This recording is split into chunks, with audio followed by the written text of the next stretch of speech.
kenapa boleh kita mendorong orang lain untuk menyebut sekali bismillah tu? Sebab ada keutamaan dia. Kenapa kena baca bismillah? Okey, sebab ni kita akan bincang tentang keutamaan dia. Boleh? Cukup dah. Ya, betul. Sebenarnya. Tapi adalah benda-benda yang dia, macam contohnya ada yang Nabi sambung.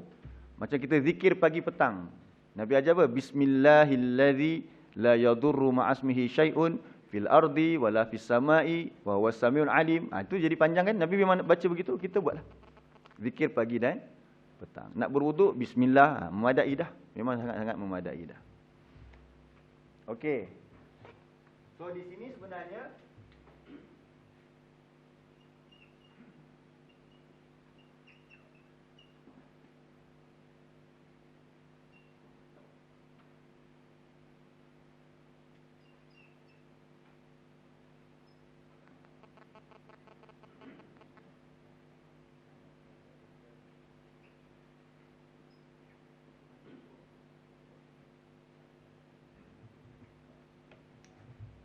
dalam bahasa Arab, aku mulai pekerjaanku tu adalah, sebut sama-sama dengan saya, abtadi'u amali.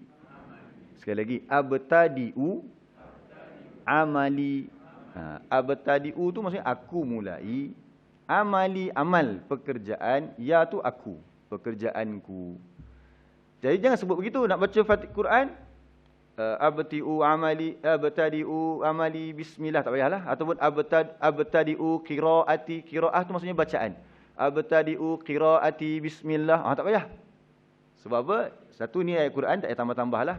Tapi cukup kita kena faham bahawa maksud bismillah itu yang lengkap ialah aku nak mulakan membaca Quran, aku nak mulakan masuk rumah, aku nak mulakan makanan ini dengan nama Allah. Okey, setakat itu jelas?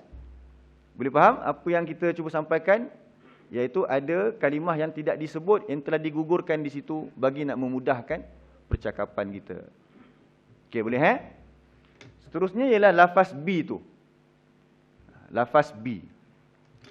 Dalam bahasa Arab, perkataan ataupun lafaz ataupun kalimah, lebih tepat sebutnya kalimah bi. Cuba tengok masa kita belajar a'udzubillah tu. Kita terjemah apa? A'udzubillah tu. Bi ini apa kita terjemah?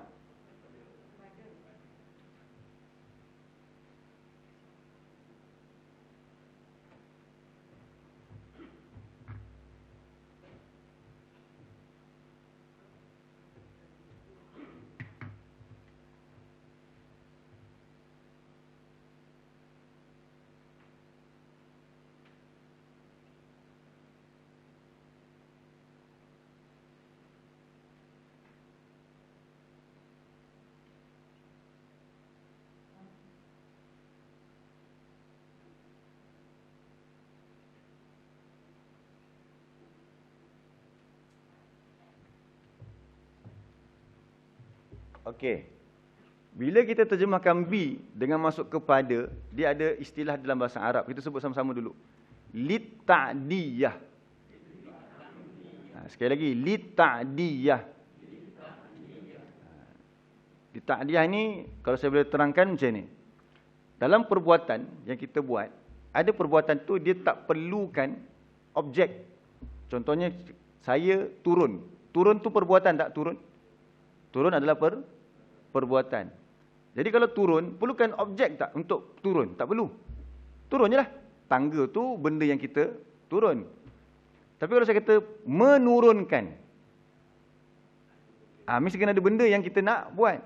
Betul tak? Jadi, bahasa Arab, perbuatan yang kita perlu buat kepada sesuatu objek, namanya muta'addi istilah dia. Ini istilah dulu tapi kalau kita belum belajar bahasa Arab, kita hold tak apa benda ni. Tapi yang tengah belajar, ambil maklumat lah. So ada perbuatan yang dia daripada perkataan tu tak perlu objek kepada perlukan objek nak tukar. Jadi turun kepada menurunkan. Contoh pergi, memergikan. Ataupun hilang, betul, menghilangkan. So itu namanya muta'addi. So bi ada fungsi-fungsi tertentu bi dengan tujuan untuk jadikan satu kalimah daripada tidak perlu objek kepada perlukan objek. Itu ringkaslah saya terangkan begitu dulu. Okey, lanjutan mungkin dalam pelajaran inilah bahasa Arab. Tapi dalam ayat yang kita baca dengan nama Allah ini, bismillah, pada bismillah ini pula terjemahan dia apa? Ini terjemahan dia apa? Kepada yang ini. Dengan.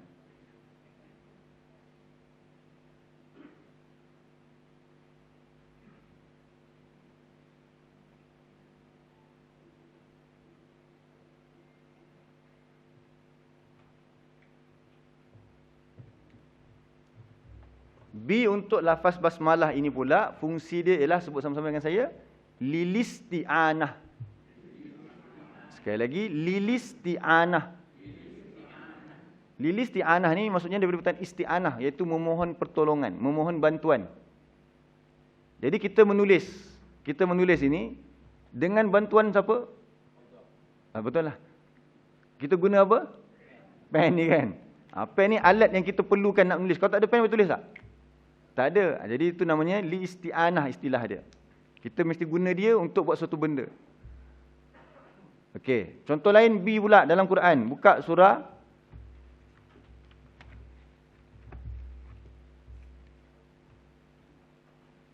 siapa yang ada Quran perkata, cuba tengok surah Al-Baqarah ayat 10. Surah Al-Baqarah ayat 10.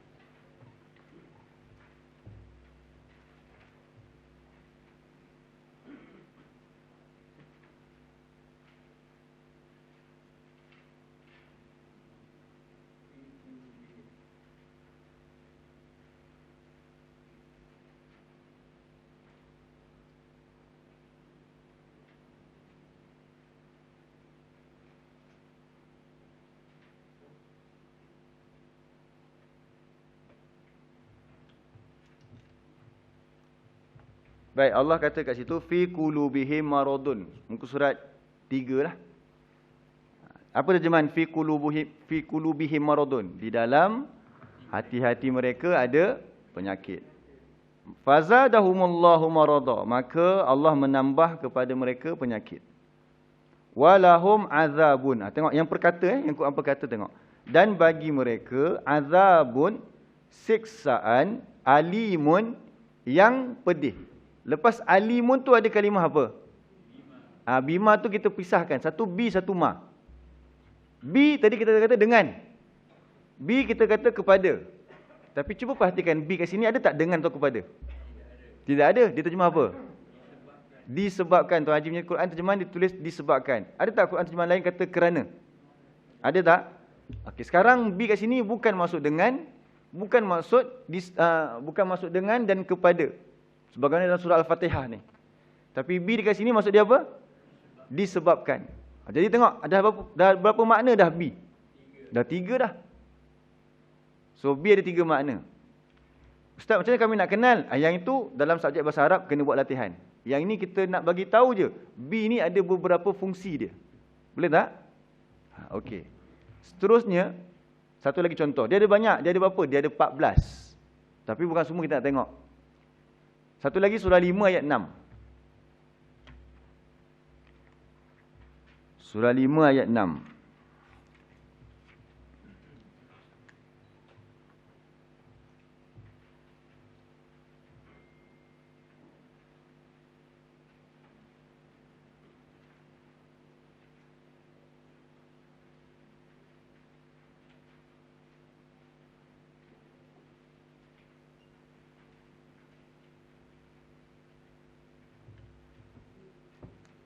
Surah 5 ayat 6 ke surat 108. 108. Okey, bi yang tadi yang masuk disebabkan tu dalam bahasa Arab disebut sebagai, ikut saya sama-sama, lis-sababiyah. Itu fungsi-fungsi dia. Fungsi bi ada fungsi sabab. Ada bi dengan maksud isti'anah, iaitu dengan pertolongan. Ada bi dengan maksud kepada, li ta'diyah. Begitu. Baik, cuba tengok dalam surah 5 ayat 6 ini. Ya ayyuhallazina amanu, jumpa tak? Wahai orang-orang yang telah beriman oleh mereka. Iza kumtum ila solah, apabila kamu berdiri untuk solat. faghsilu wujuhakum, maka basuhlah olehmu akan wajah-wajah bagi kamu. Ni dalil wuduk ni. Dalil perintah berwuduk. Wa aydiyakum, dan basuhlah tangan-tangan kamu ilal marafiq, sampai ke siku-siku kamu. Wamsahu, wamsahu apa dia terjemah itu? Sapulah. Biru'usikum, bi tu bukan dengan, bukan kepada, Datuk punya terjemah apa? Sebahagian, nampak? Siapa lagi Quran terjemahan dia tulis sebahagian, ada tak? Sebahagian kan? So bi kat situ maksudnya sebahagian tu. Bahasa Arab disebut sebagai, sebut sama-sama dengan saya, litab'id. Bi kat situ sebahagian. Sebahagian apa? Ru'us, kepala.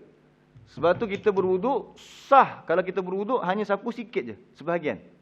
Sebab apa sebahagian? Sebab dalil Quran kata biru'usikum. Jadi sebahagian kita punya ulama-ulama dalam mazhab Syafi'i, dia kata bi kat sini maksudnya sebahagian. Sebab tu sah kalau berwuduk dengan sebahagian. Tapi sekali lagi saya beritahu, sebahagian yang kita selalu buat itu masa kita tadikah. Jangan sekarang ni masih lagi sebahagian, jaga jambul. Sunnah yang sebenar untuk berwuduk macam mana? Semua kepala, semua. Sebab Nabi buat memang semua. Semua. Tapi bi tu sebahagian, memadai. Takkan nak ambil memadai. Kena faham macam itulah. Cuma nak bagi tahu apa dia? Tengok, bi pada ayat ini dengan maksud apa? Sebahagian. Okey, kesimpulan dia apa dia? Bi ni ada banyak makna. Itu je poin yang saya nak bawa. Bi tu ada banyak makna. Jadi B untuk bismillah. Fokus kita kepada B pada bismillah. Ialah yang ini.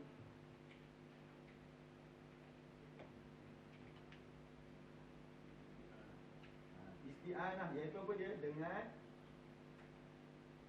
memohon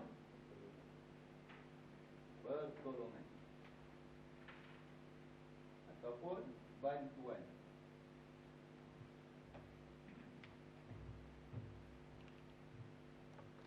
Sekali lagi, saya terangkan ya, biar kita faham betul-betul. B, memang kita terjemah dalam bahasa Melayu, untuk Bismillahirrahmanirrahim ini maksudnya apa? Dengan. Tapi kena faham betul-betul. Fungsi dengan kat sini bukan dengan semata-mata dengan. Contohnya, awak datang dengan siapa? Dengan Ali. Bukan yang itu. Dengan dekat sini, dalam bahasa panjang dia, sebut dengan sama-sama dengan saya, dengan memohon pertolongan.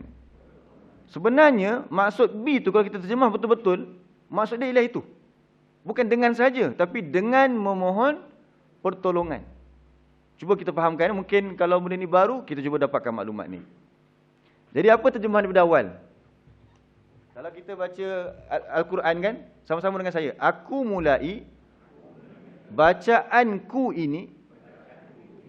Kenapa ada sebut benda tu? Sebab sebelum bismillah ada perbuatan yang telah digugurkan. Betul kan? Okay. Sekali lagi. Aku mulai pekerjaanku ini. Okey, sekarang baru nak masuk B. B tu masuk dia apa tadi? Panjangkan, lengkapkan. Dengan memohon pertolongan. Faham? Dengan memohon pertolongan.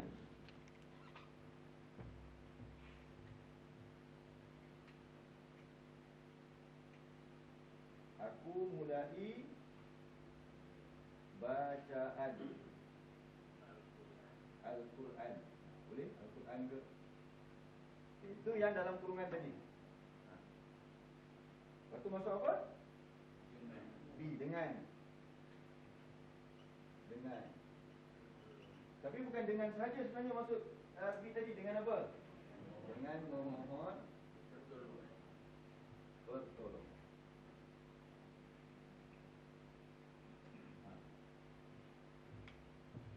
Jadi cuba kita lihat. Baru satu kalimah B je, sebenarnya terjemahan dia panjang. Tengok bahasa Arab macam mana. Luar biasa tak? Sebenarnya B tu saja, terjemahan dia apa dia? Aku mulai bacaan Quranku ini dengan memohon pertolongan. Macam tu. Kira kalau kita buat exam nanti. Kalau kita buat exam, terjemahkan B untuk lafaz bismillah. Saya nak jawapan dia macam tu. Baru dapat markah penuh, 10 markah. Kalau ditulis dengan je, dapat 1. Itu pun markah kesian. Oh, kejam ustaz. Tak lulus lah semua student. Contohlah, gurau. Tengah peksa balik. Lagi. Okey, baik. Itu sampai dengan. Sekarang kita pergi ismi pula. Ismi apa dia? Nama. Nama. Sekarang ni kita buat pekerjaan kita, kita perlukan pertolongan menerusi apa? Menerusi nama. Jadi ismillah ini, sebelum tu. Tengok surah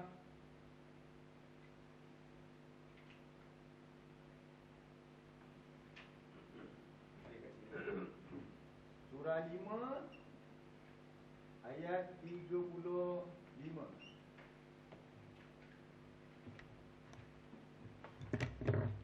Tengok surah 5 ayat 35.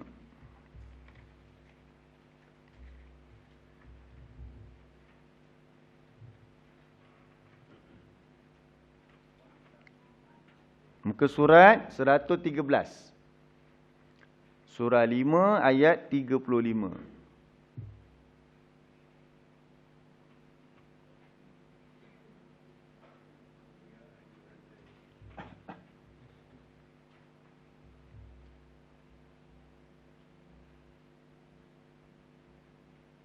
Jumpa dah? Okey, cari dulu muka surat 35 ataupun cari nombor surah, sebab bukan semua muka surat sama Quran kan. Surah 5 ayat 135 ataupun muka surat 113.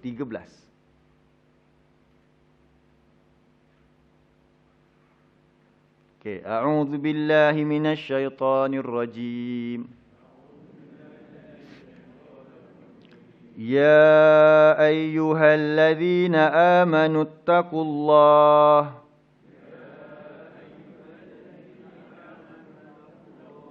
وابتغوا إليه الوسيلة وجاهدوا في سبيله لعلكم تفلحون.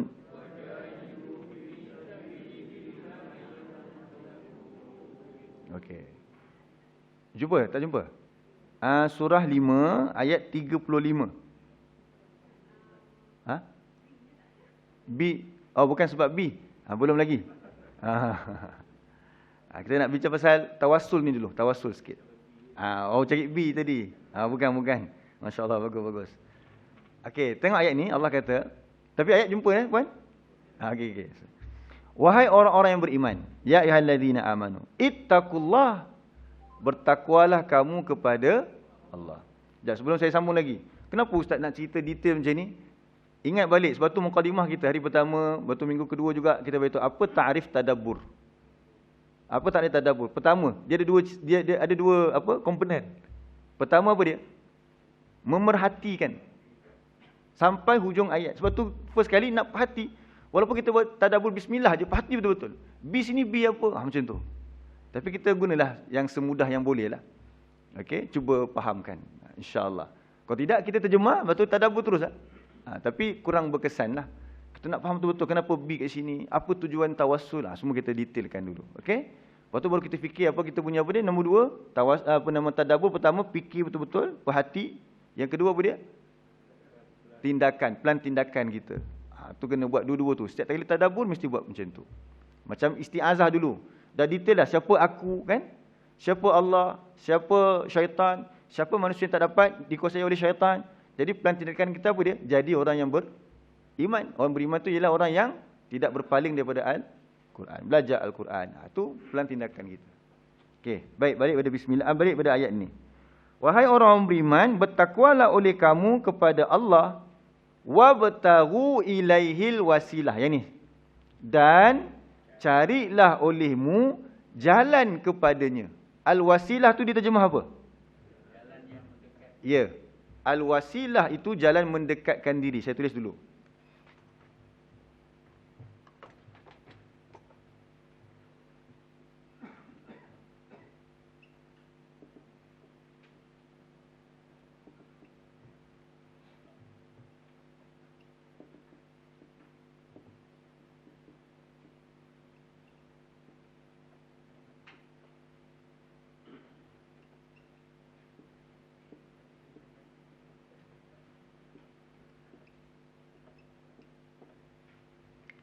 Okey, dalam ayat ini ada kalimah wasilah. Apa maksud wasilah? Sekali lagi, tuan-tuan dan puan sekalian. Jalan mendekatkan diri kepada siapa? Allah. Memang dia terjemah begitu, betul tak? Semua nampak dalam terjemahan tu? Ada terjemahan mungkin dia tak terjemah begitu, dia terjemah wasilah juga. Jadi payahlah kita nak faham. Jadi maksud wasilah ialah jalan mendekatkan diri kepada Allah. Nah, sekarang Allah perintahkan kita untuk cari jalan mendekatkan diri kepada Allah. Apa maksud jalan mendekatkan diri kepada Allah dalam bahasa Arab? Al-wasilah. Wasilah tu jalan tersebut. Okey, terus saya nak sebut apa dia? Perbuatan kita dalam usaha untuk mencari jalan tersebut supaya kita dekat kepada Allah. Perbuatan kita untuk memastikan kita ni dapat mendekatkan diri kepada Allah disebut sebagai tawassul. Itu tawassul.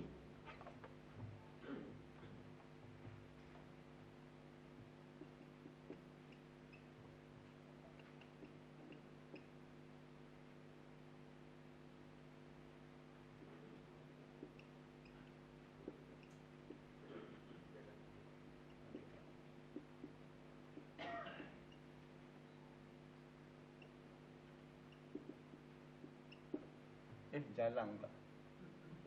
Maaf, orang Terengganu.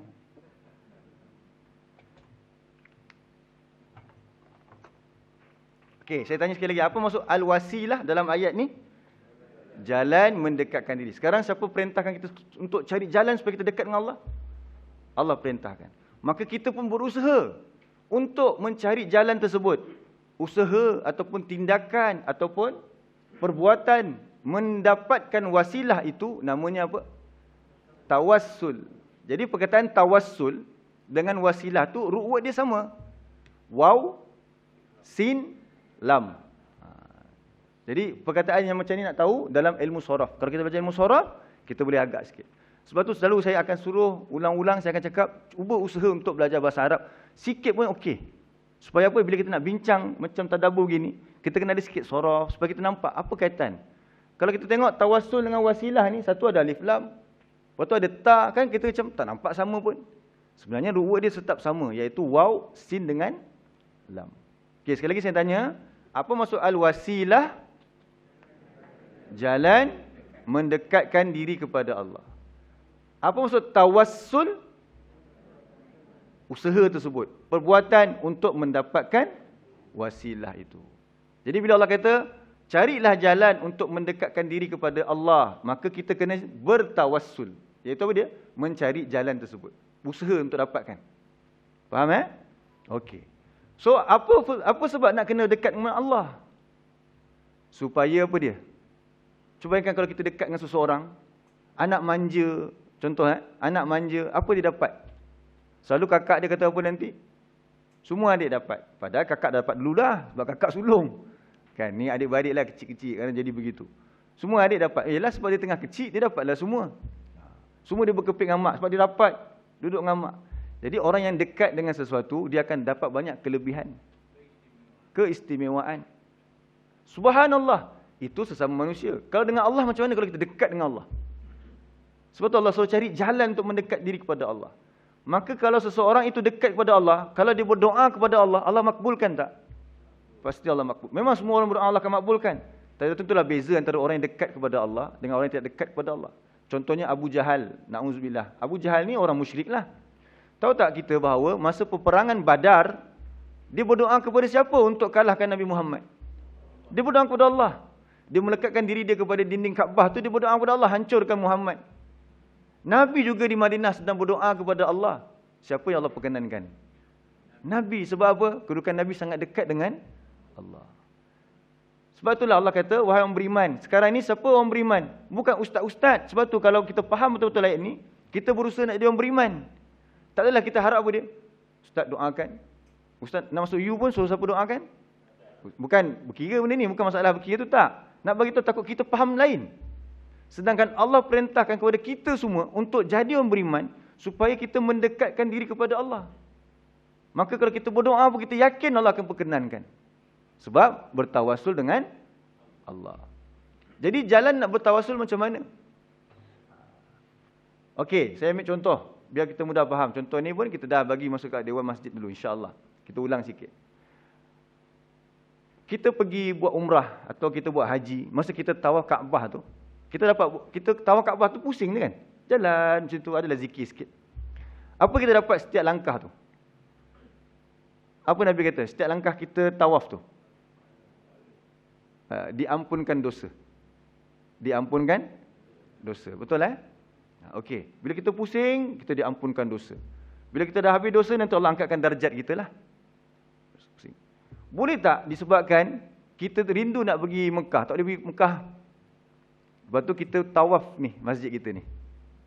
Sebab kita kata ni pun rumah Allah juga. Boleh tak kita buat macam tu? Tak boleh kan?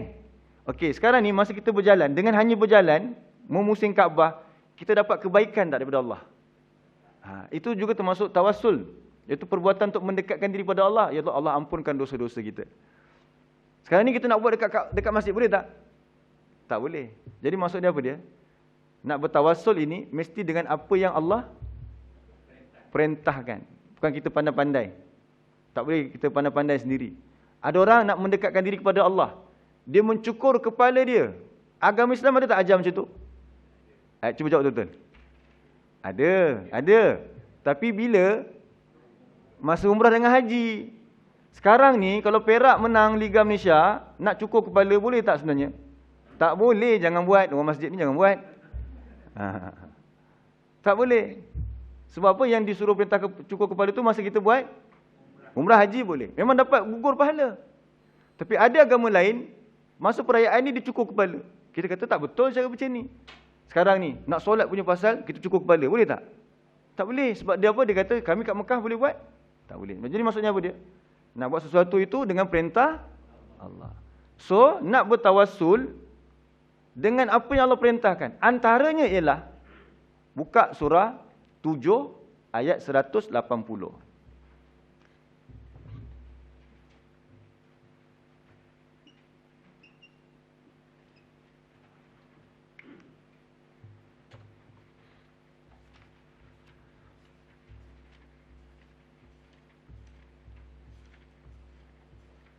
Muka surat berapa?